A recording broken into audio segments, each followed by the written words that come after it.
దేశంలో హత్యలు నేరస్తులు చేయడం లేదు. మొదటి నేరంతోటే జైలుకెళ్తున్నారు కొంతమంది. అది కూడా తమ వారినే చంపి. తమలో హంతకులు ఉన్నారన్న విషయం బహుశా వారికి కూడా తెలియకపోవచ్చేమో. కానీ సైకోల్లా మారి కరుడుగట్టిన హంతకులను మించిపోతున్నారు. తాజాగా ఢిల్లీలో జరిగిన ఓ హత్య కేసును ఛేదించారు పోలీసులు. మార్చి 11న ఢిల్లీలోని నజఫ్గర్ ప్రాంతంలోని పెద్ద డ్రైనేజ్ నుంచి దుర్వాసన వస్తోంది. స్థానికులు అనుమానించి పోలీసులకు సమాచారం ఇచ్చారు. అదేదో శవంలా కనిపిస్తోంది, భరించలేని వాసన వస్తోందని పోలీసులకు కాల్ చేసి చెప్పారు. పోలీసులు వెంటనే తమ టీంతో అక్కడికి చేరుకున్నారు. పోలీసులు మున్సిపల్ సిబ్బందితో తీయించే ప్రయత్నం చేశారు. కానీ అప్పటికే మృతదేహం కుళ్ళిన స్థితిలో ఉంది. ముట్టుకుంటేనే తెగిపోతుంది. పైగా మృతదేహానికి ఒక రాయితో పాటు సిమెంట్ ఇటుకను కూడా కట్టినట్లు గుర్తించారు. చివరకు మనుషులు ముట్టుకోలేని, వాసన భరించలేని స్థితిలో ఉన్నా కూడా మున్సిపల్ సిబ్బంది చెమటోడ్చి బయటకు తీశారు. అయితే మహిళ మృతదేహమని ఢిల్లీ పోలీసులు గుర్తించారు. కానీ గుర్తించలేని స్థితిలో ఉంది ఆ మృతదేహం. అయితే ఓ క్లూ మాత్రం దొరికింది. అదే ముక్కు పుడక. ఆ ముక్కు పుడకను ఫోరెన్సిక్ టీం సేకరించి పోలీసులకు ఇచ్చింది. దానిపైన హాల్ మార్క్ ఉంది. దీంతో ఆ నంబర్ ప్రకారం దక్షిణ ఢిల్లీలోని ఓ ప్రముఖ జ్యువెలరీ షాప్లో తయారైందని తెలుసుకున్నారు. పోలీసులు ఆ ముక్కు పుడకను జ్యువెలరీ షాపుకు తీసుకెళ్లారు. హాల్ మార్క్ ఆధారంగా సేల్స్ లిస్టును వెతికారు. సరిగ్గా ఏడాది క్రితం అనిల్ కుమార్ అనే వ్యక్తి తీసుకున్నాడని తేలింది. ఫోన్ నెంబర్ కూడా దొరికేసింది. ఈ అనిల్ కుమార్ ఢిల్లీలోని పేరున్న రియల్ ఎస్టేట్ వ్యాపారవేత్త.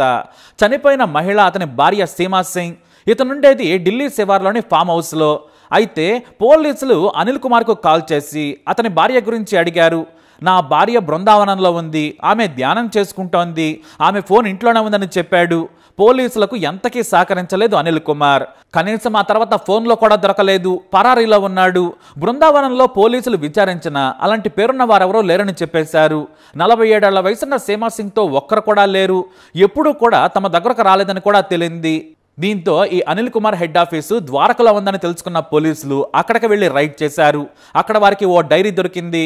అందులో సీమా సింగ్ కుటుంబ సభ్యుల ఫోన్ నెంబర్స్ దొరికాయి. సీమా సోదరికి కాల్ చేశారు పోలీసులు.